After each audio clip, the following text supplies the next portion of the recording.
आप सभी को मेरा नमस्कार। बहुत दिन हो गया वीडियो नहीं बनाया था, दिल हो गया ऐसी कि कुछ कुंडलियाँ ऐसी मेरे पास आई थी तो उस पर से कुछ आप लोगों से बात कर लूँ। एक व्यक्ति मेरे पास ज़्यादा कैसा आया था, वो बड़ा परेशान था। कभी मन में अस्थिरता थी उसके, और कभी इधर की बातें उधर की बातें थी मन में कि फलाना मैं चाहता हूँ कि ऐसा मैं उससे कुछ संबंध बना लूँ, इससे कुछ संबंध बना लूँ। तो कुंडली के अनुसार उसका वो बिहेव था। तो मैंने बोला कि आप जो है ये सोचते ज़रूर हो पर ये कुछ कर नहीं पाओगे, क्योंकि आपको ये शनि की दृष्टि में शुक्र आने से आपको आपका जो दृष्टिकोण है या आपका जो कामुकता है उसमें थोड़ा वृद्धि हो जाती है, और लेकिन उसका फ़ायदा कुछ नहीं है, क्योंकि उससे आपको नुकसान पहुंचेगा। क्योंकि उसके लिए क्या है, शुक्र यदि आपका अच्छा है तो मंगल भी अच्छा चाहिए। शनि की दृष्टि में शुक्र नहीं चाहिए, तब जाके आप जो है अपने जीवन में कुछ बहुत सी चीज़ें प्राप्त कर सकते हैं या आपको अपॉर्चुनिटी, ऐसे अवसर मिल जाते हैं। तो मेरा कहना ये था कि उस व्यक्ति का शुक्र जो है वो दूसरे भाव में बैठा था। शुक्र दूसरे भाव में बैठा है तो भाव तो अच्छा है, शुक्र का कोई वो खराब भाव नहीं है। मिथुन लग्न की कुंडली है और शुक्र जो है वो 12वें का और 5वें का होकर के दूसरे भाव में बैठा है, और उस पर शनि की दृष्टि है। शनि उसका 12वें बैठा हुआ है। शनि वहाँ से जो है तीसरी दृष्टि से शुक्र को देख रहा है, और मंगल जो है 8वें से बैठ करके 7वीं दृष्टि से देख रहा है। तो उसमें ये चीज़ें हैं कि वो जो है कामुकता के विषय में वो सोचे, क्योंकि शुक्र कामुकता का भी एक उसमें प्रभाव है, तो वो भी उसका असर उस पर डालता है। लेकिन बात कैसी है कि शनि भी जो है वो मिथुन लग्न की कुंडली में भाग्येश होता है ना, और 8वें भाव का भी मालिक है। लेकिन 8वें भाव का मालिक भी जो है वो गुप्त स्थिति में जाता है ना, कि गुप्त संबंधों में चला जाता है। तो इस तरह से वो जो स्वामी है, 8वें घर का स्वामी जो है वो शनि बनता है, और भाग्य स्थान का भी स्वामी जो है वो शनि बनता है।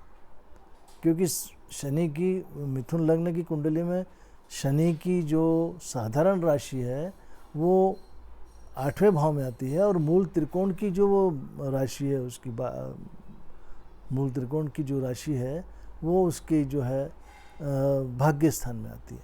लेकिन भाग्य का और 8वें का होकर के वो जो शनि है वो 12वें चला गया। तो इस तरह से क्या है कि भाग्य 12वें चला जाने से व्यक्ति जो है अपने जो भी उसका स्थान है वहाँ से अक्सर वो आसपास नहीं रह पाता, क्योंकि 12वां स्थान जो है वो बाहर का है ना, विदेश का माना जाता है, परदेश का माना जाता है। अब विदेश तो सब लोग जाते नहीं, जैसे यूपी का आदमी है वो महाराष्ट्र में आ जाता है, तो महाराष्ट्र का आदमी यूपी चला जाता है, या महाराष्ट्र का आदमी चेन्नई चला जाता है। तो ये भी एक क्या है कि दूसरे प्रदेश में उसका जाना हो जाता है। इस तरह से एक शहर से कभी कभी दूसरे शहर में भी, जैसे नागपुर का आदमी है तो पुणे चला गया, नागपुर का आदमी है तो बॉम्बे चला गया, नागपुर का आदमी है तो अभी राज्य तो एक ही है लेकिन शहर बदल गया। तो इस तरह से जब वो सैटर्न जो है वो भाग्य का होकर के और 8वें का होकर के जब वो 12वें चला गया, तो इस तरह से वो व्यक्ति भी जो है उसका, क्योंकि भाग्य अपने घर में नहीं है, तो इसलिए वो व्यक्ति थोड़ा सा ऐसा चलता रहता है उसके जीवन में कि कभी बाहर चले गए, कभी ऐसे बहुत सी कुंडलियाँ आती है जिसमें कि बच्चा बाहर देश में है, तो कभी इंडिया में है, तो कभी यूएस में है। ये ऐसा चलता रहता है अगर वहाँ पर भाग्य स्थान का स्वामी अगर 12वें चला जाता है। तो उस तरह से क्या है कि ये शुक्र कितना ही अच्छा आपका हो, 17 डिग्री का हो, 15 डिग्री का हो, युवा हो, मैच्योर्ड हो, अच्छा हो, तो भी यदि आपका मंगल और शनि की दृष्टि में शुक्र आ गया तो भी वो खराब हो जाता है। और मंगल जो है उसमें वो रक्त को संचारित करने की शक्ति है, और मंगल ही अगर आपका 8वें बैठ गया या खराब हो गया तो कोई फ़ायदा नहीं, या अस्त हो गया, मृत हो गया। तो इसलिए क्या है कि केवल शुक्र ही अच्छा होने से फ़ायदा नहीं कि आप लग्जरी आइटम भोगेंगे, आप अच्छा घर बनाएंगे, घर में नहीं रह पाएंगे, क्योंकि क्या है उसको वो शनि की दृष्टि में आ गया और मंगल कमज़ोर हो गया। तो आपका जो अपॉर्चुनिटी भी आपके जीवन में आती है तो आप उसका जो है लाभ नहीं उठा पा सकते, क्योंकि क्या है कि लाभ उठाने के लिए आपको करेज चाहिए, हिम्मत चाहिए, ताकत चाहिए, जो कि मंगल से मिलती है, सूर्य से मिलती है। तो ये चीज़ें आपकी उससे अच्छी होना चाहिए, तभी आपको सारी चीज़ें मिल सकती है। और शनि की दृष्टि में शुक्र नहीं होना चाहिए, क्योंकि शनि की दृष्टि जो है, दृष्टि शनि जहाँ बैठता है वहाँ उस भाव को तो बढ़ा देता है। जैसे शनि जिस भाव में बैठ गया उस भाव के प्रभाव को उसने बढ़ा दिया, लेकिन जहाँ देखता है वहाँ पर वो नुकसान पहुँचाता है। तो इसलिए क्या है कि शुक्र जो है आपका शुद्ध होना जरूरी है, और मंगल वहाँ पर अच्छा होना चाहिए, और बुध भी आपका अच्छा होना चाहिए, क्योंकि बुध क्या है, आपको प्रेजेंस ऑफ माइंड देता है। तो ये चीज़ें अच्छी होना ज़रूरी है।